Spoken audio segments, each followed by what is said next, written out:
જય શ્રી કૃષ્ણ મિત્રો, તમારું સ્વાગત છે પ્રાર્થના ચેનલમાં। અહીં તમને મળશે જીવનને શાંતિ ભક્તિથી ભરપૂર બનાવતા આધ્યાત્મિક વિડીયો।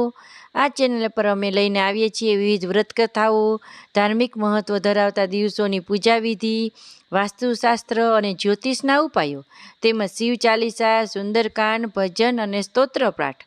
આપના જીવનમાં સુખ શાંતિ અને સમૃદ્ધિ લાવવું એ જ અમારું ધ્યેય છે। તો આજના વિડીયોમાં આપણે વાત કરીશું ભાદરવી પૂનમના પવિત્ર દિવસ અને ગુજરાતના વિશ્વ પ્રસિદ્ધ અંબાજી ધામ વિશે।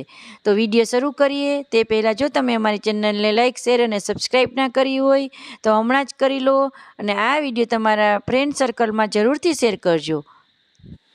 સૌપ્રથમ જાણીએ આપણી ભાદરવી પૂનમનું ધાર્મિક મહત્ત્વ।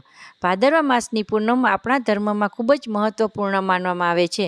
આ દિવસે ચંદ્ર પૂરી કળામાં દેખાય છે અને કહેવાય છે કે આ દિવસે પુણ્ય કર્મ, જપ તપ, દાન કરવાથી જન્મ જન્માંતરના પાપ નાશ પામે છે।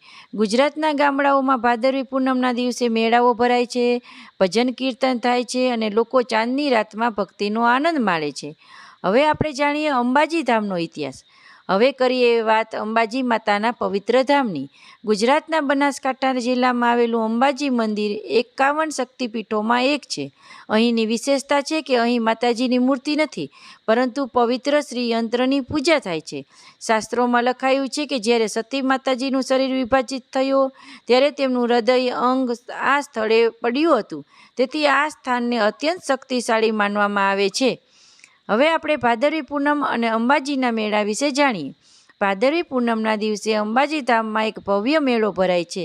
લાખો ભક્તો રાજસ્થાન, મધ્યપ્રદેશ, મહારાષ્ટ્ર અને સમગ્ર ગુજરાતમાંથી પગપાળા માટલા લઈને માતાજીના દર્શન કરવા આવે છે। આ મેળો ગુજરાતમાં સૌથી મોટો ધાર્મિક મેળાઓનો એક છે। અહીં આખી રાત ભજન, કીર્તન, જાગરણ, આરતી અને ભક્તિમય માહોલ રહે છે। ભક્તો વિશ્વાસ રાખે છે કે આ દિવસે અંબા માના દર્શન કરવાથી સર્વ મનોકામનાઓ પૂર્ણ થાય છે અને કુટુંબમાં સુખ શાંતિ છવાઈ જાય છે। ભાદરવી પૂનમ માત્ર ચાંદની રાતની ભવ્યતા જ નથી, પરંતુ અંબાજી ધામમાં મળતી આધ્યાત્મિક શક્તિનો પણ અનુભવ ધરાવે છે।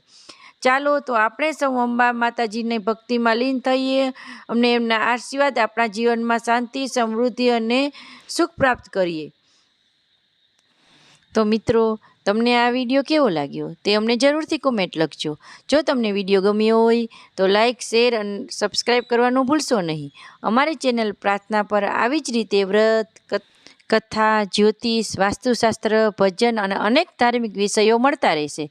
તો તરત જ સબસ્ક્રાઈબ કરો અને બેલ આઇકન દબાવો, જેથી દરેક નવા વિડીયો સૌથી પહેલાં તમને મળી રહે। ભગવાનની કૃપા હંમેશા આપ પર રહે તેવી શુભકામનાઓ સાથે ફરી મળીએ આવતીકાલે એક નવા પવિત્ર વિષય સાથે। જય શ્રી કૃષ્ણ।